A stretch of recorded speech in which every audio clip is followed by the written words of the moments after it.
viernes pasado analizábamos el tema del aumento salarial anunciado por el gobierno desde la perspectiva del destacado economista Jaime Ariztí Escudero. Hoy, a partir de la perspectiva legal, nos complace recibir al abogado especialista en regulación de mercados financieros y derecho corporativo de Ernst Young Law, el señor Julio Muñoz. Bienvenido a Eso No Tiene Nombre.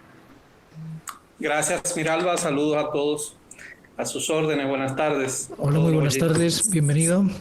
Julio, el anuncio del aumento salarial y de la reclasificación de empresas, según comentaba el economista Jaime Ariztí Escudero, es un poco confuso y hace que ese aumento anunciado no sea realmente como se dijo que iba a ser. Desde la perspectiva legal, ¿cuál es tu opinión? Bueno, legalmente la disposición anunciada por el Ministerio de Trabajo, que es una potestad del Comité Nacional de Salarios, es una disposición de cumplimiento obligatorio a todas las empresas, exceptuando aquellas que la propia disposición ha hecho exclusión, como son el sector de turismo, zonas francas y el sector de construcción.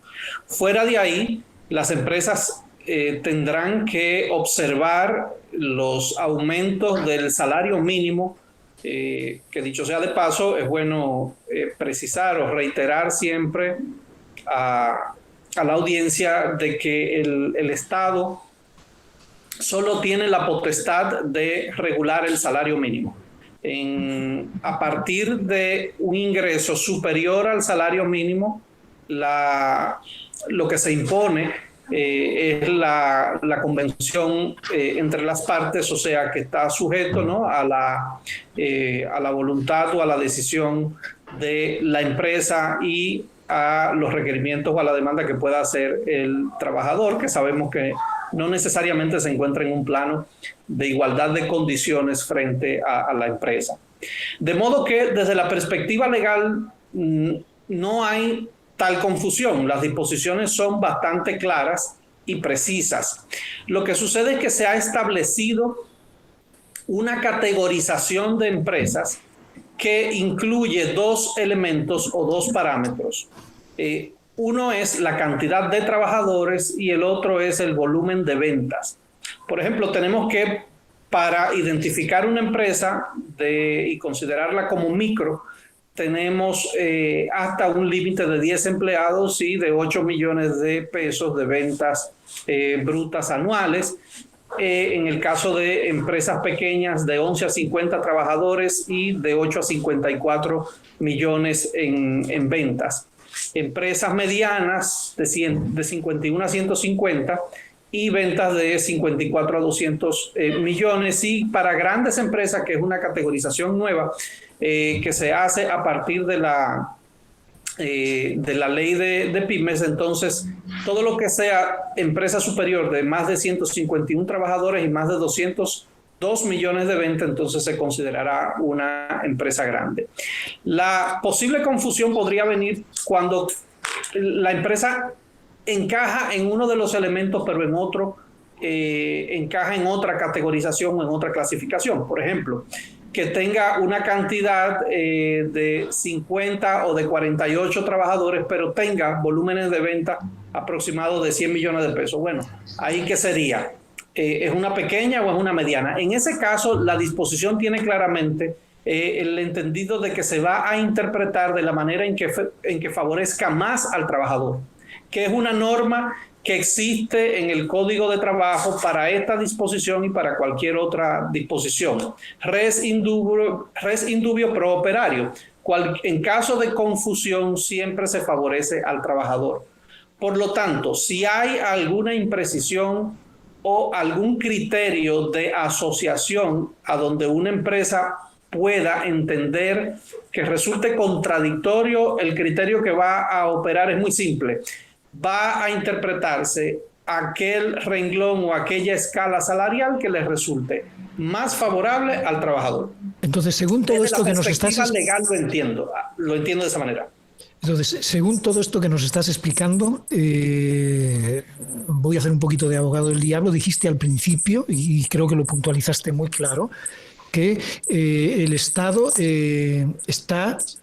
tiene la potestad de trazar estos parámetros salariales, con eso que nos acabas de explicar, y que son de obligado cumplimiento, ¿verdad? ¿O entendí mal? Son de obligado cumplimiento. Entonces, bajo este parámetro, hemos estado escuchando ahora mismo a muchas empresas, incluso hasta instituciones públicas, que están diciendo que no van a poder aplicarlo, que En el caso de que uno de los trabajadores de una de esas empresas que no vea cumplido este aumento salarial en la fecha en la que está prevista por el gobierno, podrían proceder con una demanda, y esa demanda es susceptible de ser ganada en unos tribunales. Entiendo que sí.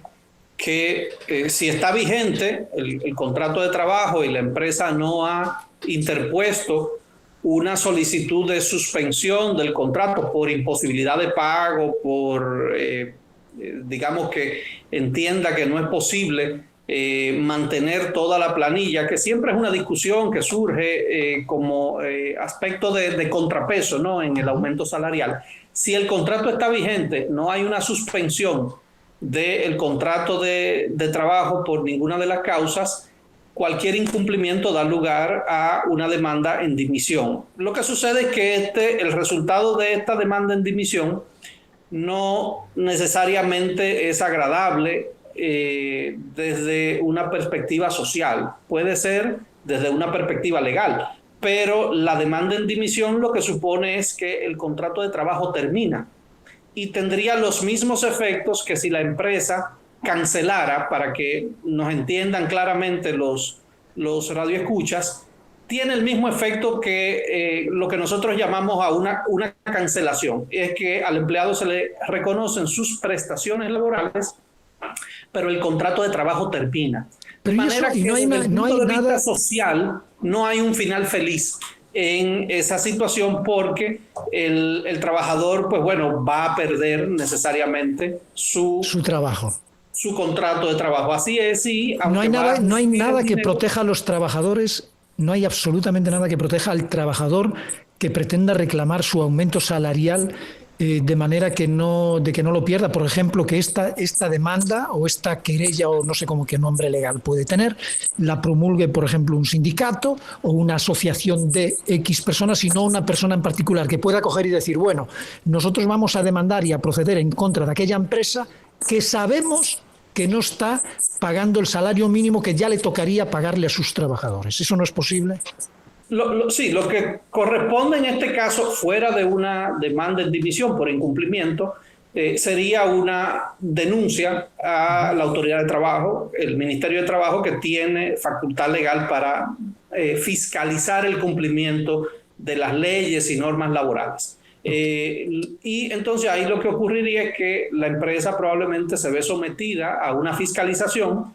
Va un inspector o un equipo de inspección del ministerio y realiza un levantamiento y verifica que la empresa esté o no cumpliendo. Y entonces ya la empresa puede confrontar otro tipo de sanción, incluyendo multas, cierres, etcétera, etcétera. O sea que estaría frente a un escenario sumamente demandante, desafiante para la empresa, si se mantiene renuente al cumplimiento o acatar las disposiciones de... Okay. Eso es bueno todo, es que lo expliquemos y que lo sepamos, porque hemos visto en estos días muchísimas empresas haciendo el anuncio de que no van a aceptar este aumento salarial, aunque en teoría está acordado con los representantes empresariales. Entonces, a veces los trabajadores dicen, bueno, pues que yo no me atrevo a reclamarle a mi jefe, yo sé que me tocan 2.000 pesos más de aumento, pero evidentemente somos 50, eso le representa a la empresa no sé cuánto,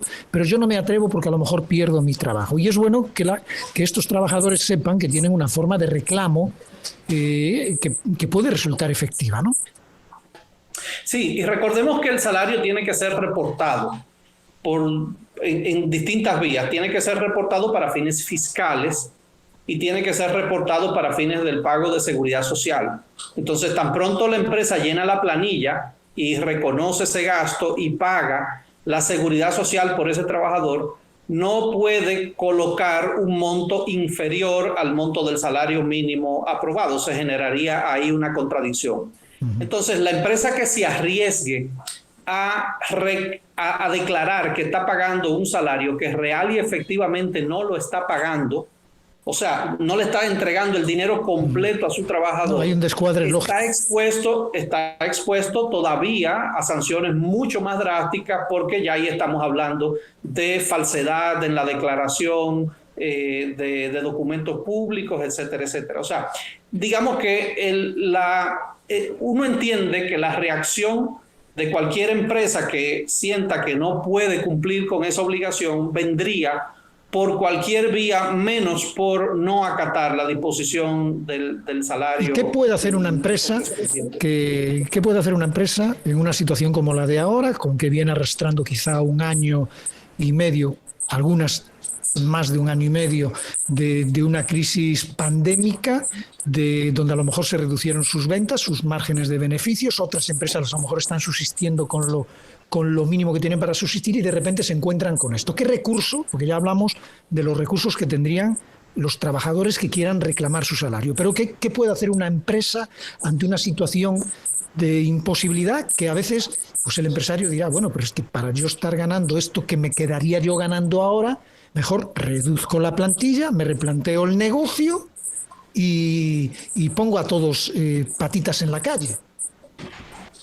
Sí, lamentablemente, bueno, desde la perspectiva legal hablamos de que los recursos serían la terminación de determinados contratos o la suspensión de algunos contratos cuando entienda que no tiene el capital de trabajo suficiente o el volumen de trabajo que demanda una determinada plaza, y puede acudir de nuevo, porque en la pandemia ya las empresas se ejercitó bastante el recurso de la suspensión de los contratos de trabajo, pues siempre será un recurso que tendrían abiertos dentro de determinados límites que la ley establece. La terminación y la suspensión del contrato de trabajo, en lo que se definen o se aclaran otros mecanismos de jornada, por ejemplo, como reducir la jornada, incorporar jornadas a medio término, pero eso implicaría necesariamente una terminación del contrato vigente y una recontratación del empleado, que en muchos casos a la empresa eso le genera ciertos desafíos, porque además la obliga a descapitalizarse. Entonces, si la empresa tiene que pagar prestaciones para poder modificar sustancialmente el contrato de trabajo, probablemente no estamos frente a una buena solución desde la perspectiva financiera. Sí podríamos estar a una buena solución desde una perspectiva legal, pero no necesariamente a una solución viable o factible desde una perspectiva financiera, porque implicaría el pago de prestaciones laborales. De manera que la situación ciertamente es desafiante, no escapa al conocimiento de nadie que ha sido un año muy difícil, sobre todo para empresas de tamaño micro hacia mediano. Creo que para grandes empresas también en algunos casos, y el aumento del salario mínimo puede tener en muchas de ellas un impacto, a pesar de que siempre esté el argumento de que la estructura o la empleomanía de una empresa, la parte que cobra el salario mínimo, no necesariamente es la mayoritaria, pero eso empuja sin duda alguna hacia arriba a las demás escalas salariales dentro de la empresa, y genera un poco de presión también hacia el patrono.